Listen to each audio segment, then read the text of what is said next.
Stallion Uranium is exploring its way through the Athabasca Basin, home to the largest high-grade uranium deposits across the world. Matthew Schwab, CEO of Stallion, is here to give us a bunch of updates on the company. So welcome, Matt, to the show. Thanks, Rachel. Happy to be here.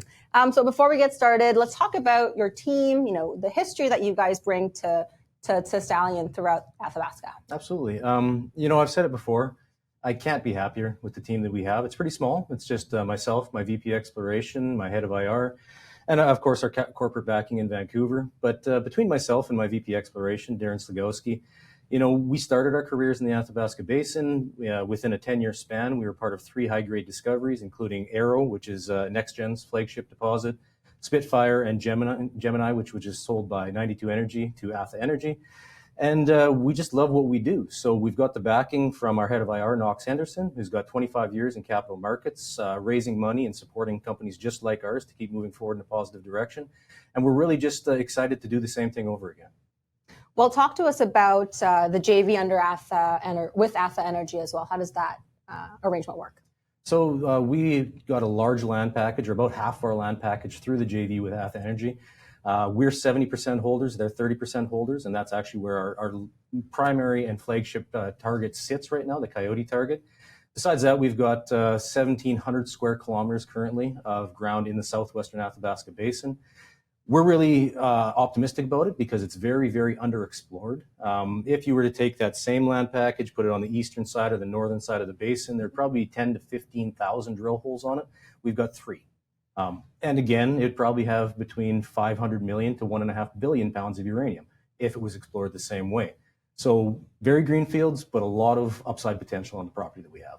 Well, let's dig deeper. Coyote Target is the focus. Can you review for us what makes this such an attractive target for you guys?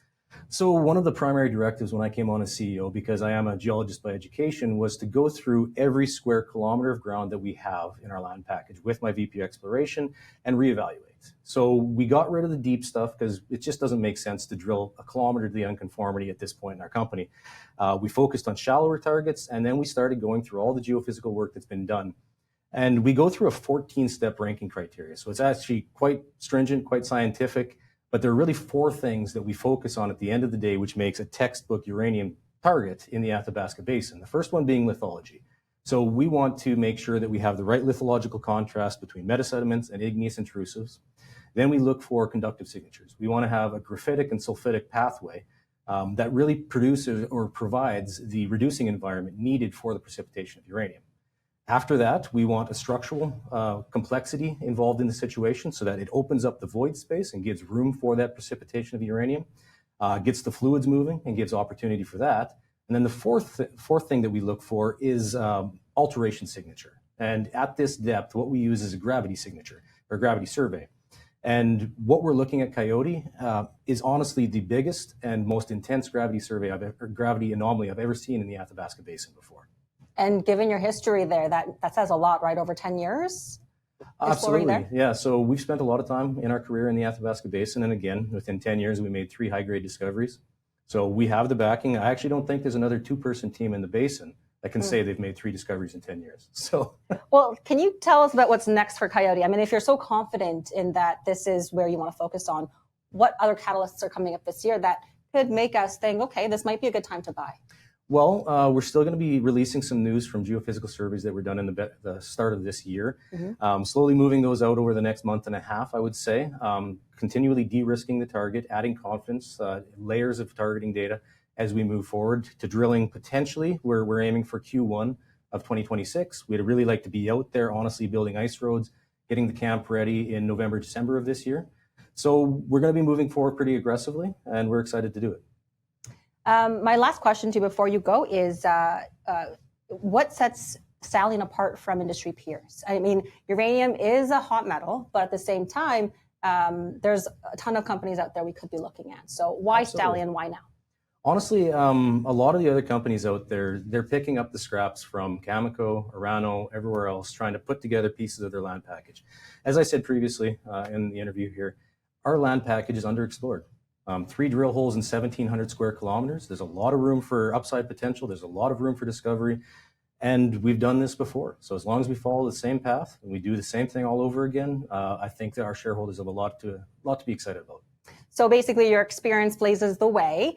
You mentioned something about de-risking that I also want to follow up on. What kind of de-risking activity goes on right now for Stallion that's important? Well, more or less it comes down to that layers of targeting that I mentioned. So when we discovered the air deposit, we had 4 layers of targeting. We had the magnetics, which showed us our lithologies. We had the conductors. We had the structural interpretation, and we had the gravity. We're adding more and more surveys on top of that with Coyote to make sure that we know exactly where we're drilling and what we're aiming for. And each one of those layers, like I said, just de-risks it a little bit more as we go through the process. We are going to be kicking off a intelligent targeting method called Haystack. Okay. We'll be releasing more information on that as we go forward. But again, it just, gives us more confidence in what we're doing and making sure that we're in the right place and that we haven't missed any targets anywhere else. All right. Well, Matt, thank you for being here back on the show to tell us more. Thank you very much. It's great being here. The ticker symbol is easy. It's STUD, STUD, on the Venture Exchange.